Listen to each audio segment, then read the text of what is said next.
ඔස්ට්‍රේලියාවට ආවට පස්සේ මට තේරිච්ච ලොකුම දෙයක් තියෙනවා.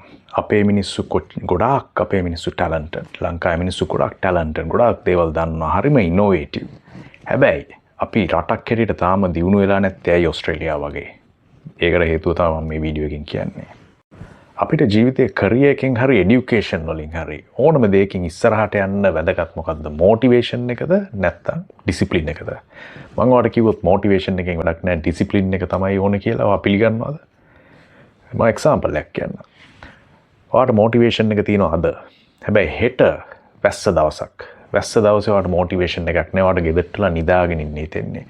ඒතර මේ මොටිවේෂන් එක සස්ටේනබල්ද නැහැ නේ. මොටිවේෂන් එක තියෙන්න පුළුවන්, හෙට නැති වෙන්න පුළුවන්, අනිද්දා ආයි තියෙන්න පුළුවන්. ඒක මොටිවේෂන් එක තිබුණොත් ඔයා වැඩේ කරනවා, නැති වුණොත් නැහැ. හැබැයි ඩිසිප්ලින් කියන්නේ ඒක නෙමෙයි. මොකද්ද ඩිසිප්ලින් කියන්නේ? ඔයාට සතියේ වැඩ ටිකක් කරන්න තියෙනවා නම් බදාදා මේක කරනවා, මංගහරුවාදා මේක කරනවා, බ්‍රහස්පතින්දා මේක කරනවා. ස්ටුඩන්ට් කෙනෙක් නම් ඔයා හිතා ගන්නවා වීකෙන්ඩ් එකේ මම පාස් පේපර්ස් කරනවා.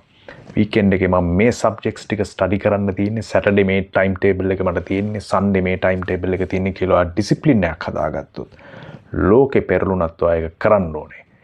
ඩිසිප්ලින් එකට අදාළ නැහැ මොනවද වෙන්නේ? ඔයාට මහන්සිද? ඔයාට ටයර්ඩ්ද? වහිනවද? අකුණු ගහනවද? ඒව කිසි දෙයක් වැඩක් නැහැ.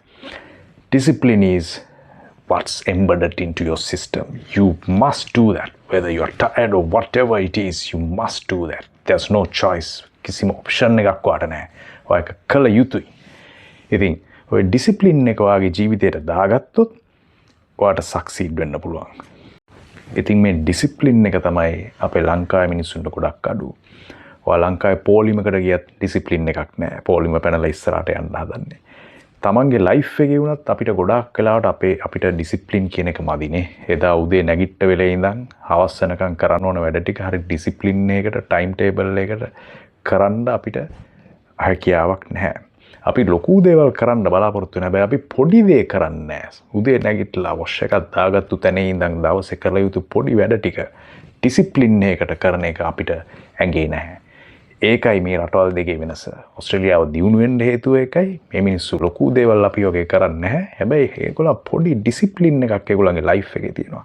අපිට ඒ ඩිසිප්ලින් එක හදාගත්තා නම් අපිට සෑහෙන දුරක් යන්න පුළුවන් જાතියක්. ඩිසිප්ලින් කියන එක හොඳටම ස්ටඩි කරන්න පුළුවන් කෙනෙක් තමයි මගේ මේ පිටිපස්සේ ඉන්නේ. එයාගේ ලයිෆ් එක ස්ටඩි කරලා බලන්න කොහොමද ඩිසිප්ලින් වලින් මිනිස්සෙක් උඩම තැනට යන්නේ කියන එකට හොඳම එක්සැම්පල් එක තමයි මෙයා.